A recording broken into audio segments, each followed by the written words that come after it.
Bismillahirrahmanirrahim. Assalamualaikum warahmatullahi wabarakatuh. Oke, anak-anak ustazah kelas 5B. Hari ini kita akan belajar tematik ya. Pada tema 2, subtema 2 pembelajaran kedua. Silakan dibuka bukunya di halaman 67. Oke, anak-anak, di halaman 67 di situ ada kegiatan ayo membaca ya. Ada sebuah bacaan yang berjudul Akibat Hujan-Hujanan ya. Jadi di sini anak-anak ustazah harap membaca bacaan ini ya, kemudian digaris bawah dan difahami ya. Karena nanti ada tugas 5 soal ya.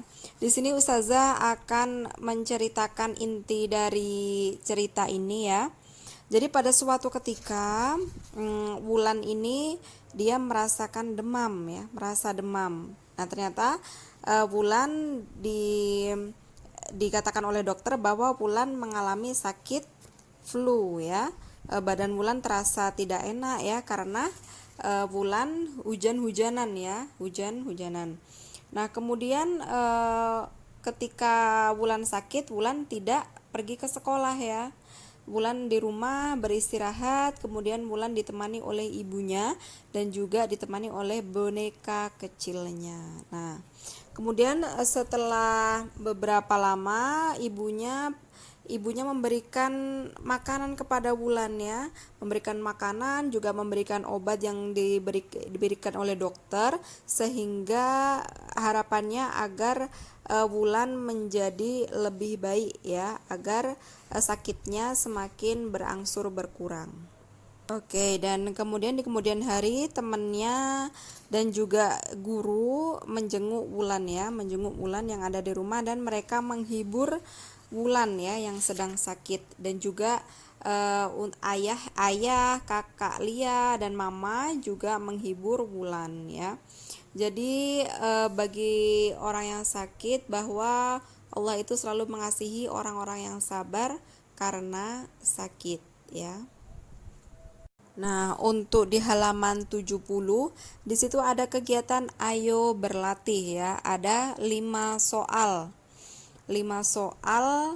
Silakan anak-anak ustazah dibaca ulang dan difahami bacaan itu ya. Jadi tujuannya dari pembelajaran ini adalah memahami teks dan juga bisa menjawab soal di ayo berlatih, dijawab di buku paketnya. Oke, anak-anak ustazah, kita lanjut lagi pembelajaran pada ayo mengamati ya. Mempelajari penyakit pernafasan pada halaman 70 ya. Di situ alat pernafasan ini bisa terjaring penyakit ya. Ada 6 penyakit ya. Yang pertama ada kanker paru-paru, dapat menyebabkan kematian. Kanker paru-paru dapat disebabkan oleh asap rokok. Kemudian yang kedua ada asma. Asma adalah gangguan pernafasan karena saluran pernafasan menyempit. Akibatnya penderita sulit bernafas, penyebabnya adalah alergi. Bahan yang dapat menyebabkan alergi antara lain rambut atau bulu hewan, debu, asap, dan udara dingin.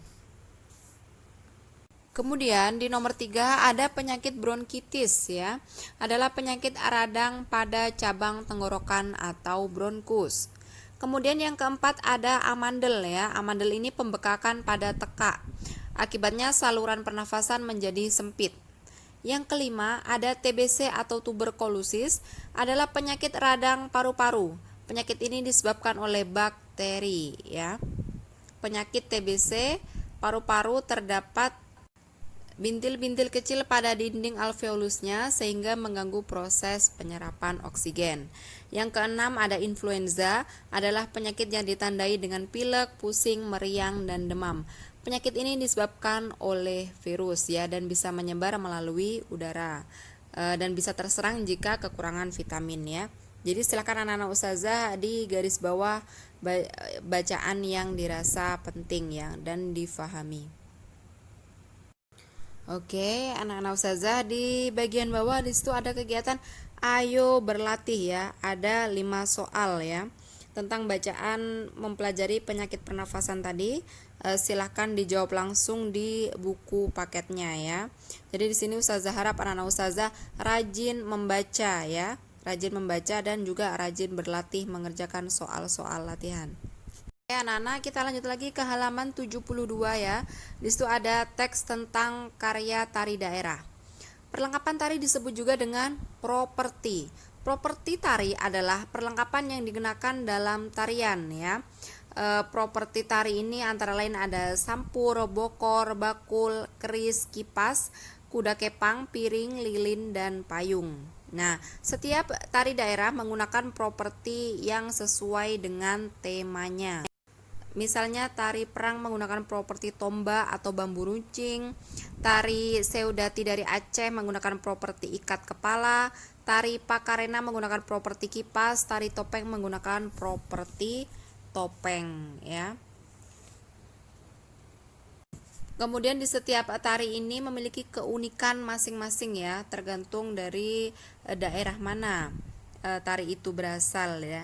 Dan kemudian juga di setiap tari ini ada tata busana yang berbeda, kemudian juga keindahan aksesoris yang berbeda seperti itu.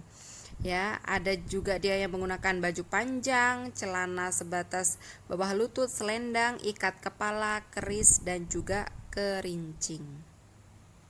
Oke, anak-anak ustazah, di halaman 74 di sini ayo mencoba ya, mencoba mempraktekkan gerakan tari. Di situ ada 4 gerakan, silahkan dipraktekkan di rumahnya masing-masing ya, dipraktekkan sendiri dan silahkan dicoba dalam gerakan tari.